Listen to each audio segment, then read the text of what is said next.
So, something happened recently that no one should ever have to say out loud. The Homeowners Association sent armed contractors to raid my father's farm. And the reason? A shed. They labeled it a security risk violation. Funny thing is, the only thing that actually got shut down was their entire operation. Let me start from the beginning. Most trouble doesn't announce itself with a bang. It clicks. That's the sound I remember. Not yelling, not glass breaking, just a soft, sneaky click as the front gate swung open, like the land itself was holding its breath. It was 6:03 a.m. The sun wasn't up yet, just hanging behind the trees like it was afraid to rise. The smell of burning sourdough filled the kitchen, my fault. I had forgotten the toaster had a setting labeled Apocalypse. Dad was already up. Of course, he never sleeps in. He says, sleeping past 6 is how you lose a war before it starts. I used to think he was being dramatic. Now I know he was speaking from experience. He was on the porch with his coffee, no shoes, no gun, just a look that said he knew something was coming. Inside, Mom stirred her tea like she was performing a chemical experiment. I asked if she wanted toast. She gave me that look, the one that said I was 20 years late with that offer and 5 minutes early for sarcasm. That's when we heard it. Click, the front gate. Metal on metal, precise, deliberate. Dad didn't move. He sipped his coffee and said, real soft, "They're early." I asked. He didn't answer. From the kitchen window, I saw them. 2 men, built like retired gym teachers who never let go of giving detention, matching black vests, navy polos, utility belts, and, of course, clipboards. Karen, the HOA president, didn't come herself, which was disappointing. I had a whole speech prepared about property rights and how if our goat wanted to scream at 3 a.m., that was between him and God. Instead, these two marched up like mall cops on a mission. HOA compliance enforcement, the shorter one said, flashing a badge that looked like it came free with a novelty muck. We're responding to complaints about improper fencing, unregulated livestock, and a visible compost heap. He said compost heap like it was a hate crime. Dad leaned against the porch railing, barefoot, calm, dangerous. You fellas got a warrant, or just matching shirts? The taller one didn't laugh. Under HOA Charter Clause 11, you've waived certain inspection rights by failing to comply with community protocols. Dad took a slow sip. That's a lot of syllables for, we're bored and nosy. I stepped onto the porch, pretending to stretch. Really, I wanted to be between them and my mom. Your livestock is untagged, the short one said, pointing toward the barn. Oh, punchline, Dad said, his eyes lighting up. He's emotional support. Bit of a screamer, but he's working through it.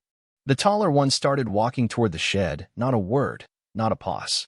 Dad stepped off the porch, faster than I expected, cutting him off with a smile. Back there's not part of the tour. Try the compost heap. It's less radioactive. I'm going to need to document the structure, the man said, pulling out his phone.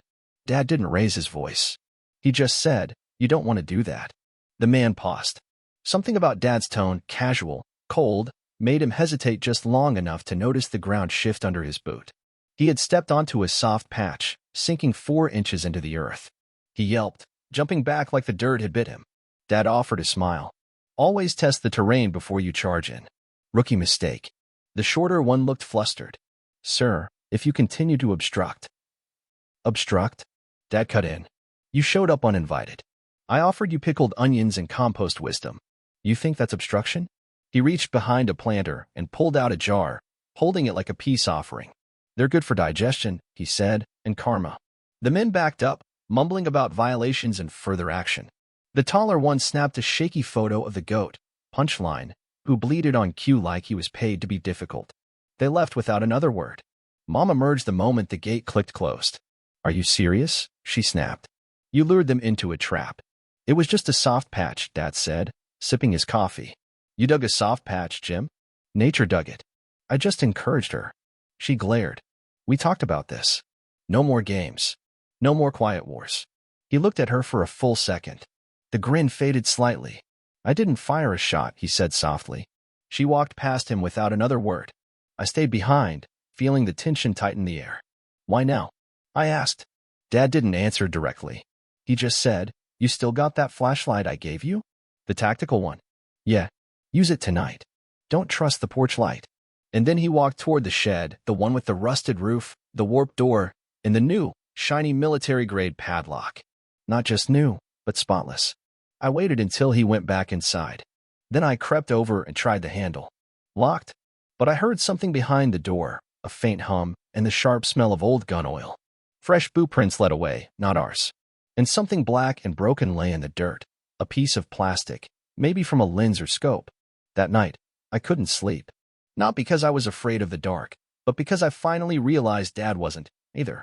He was afraid of something waking up. The following days were filled with a tension that made the air heavy. Every creak of the floorboards, every gust of wind rattling the old windows felt sharper. I started patrolling the property at night, flashlight in hand, scanning the shadows that seemed to lean closer each evening.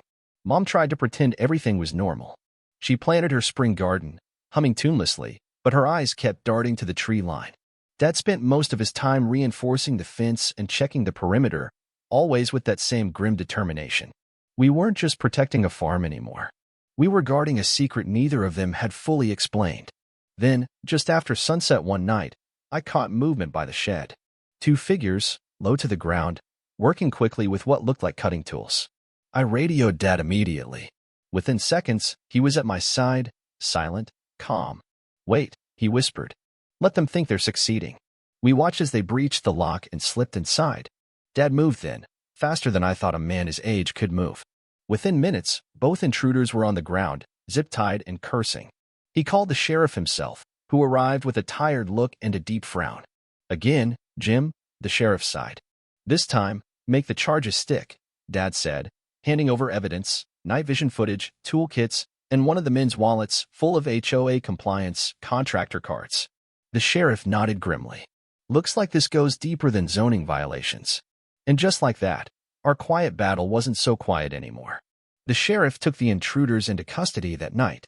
They didn't resist once the badges came out, but they kept glancing back at the shed with something between fear and desperation. Dad didn't say a word as they were loaded into the back of the cruiser, just watched, silent as stone.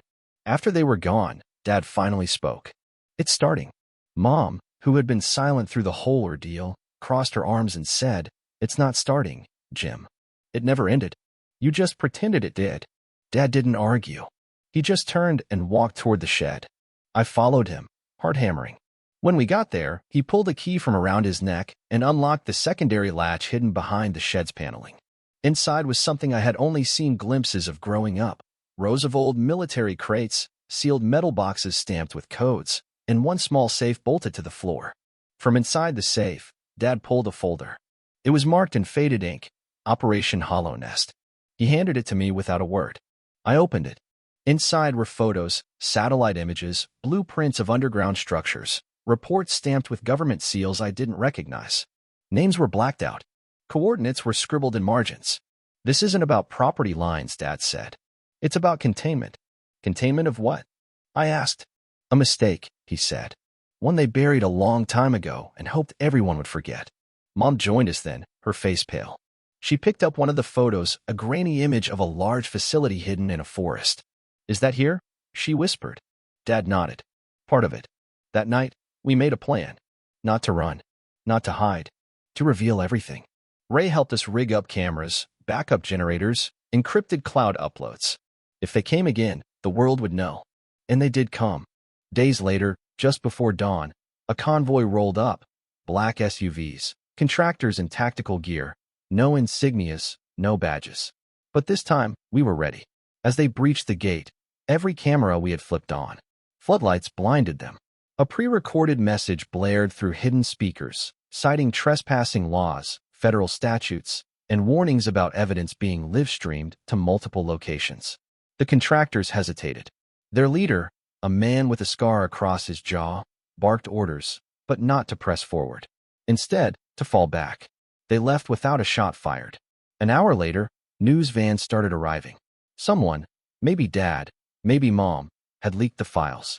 Within a day, the story was national news. Secret government project hidden on private land. Homeowner standoff exposes military scandal. Karen resigned from the HOA that afternoon. The contractors never came back. But the truth was out. And as Dad sat on the porch that evening, watching the sunset with his coffee, he didn't smile. He didn't gloat. He just looked tired. "It's never over," he said quietly. "It just changes hands." And as I looked out over our battered, stubborn, beautiful farm, I realized he wasn't just talking about Hollow Nest. He was talking about all of it. The lies, the fights, the secrets. And now, they were mine to carry too. The land was quiet, but it wasn't peaceful. It was waiting.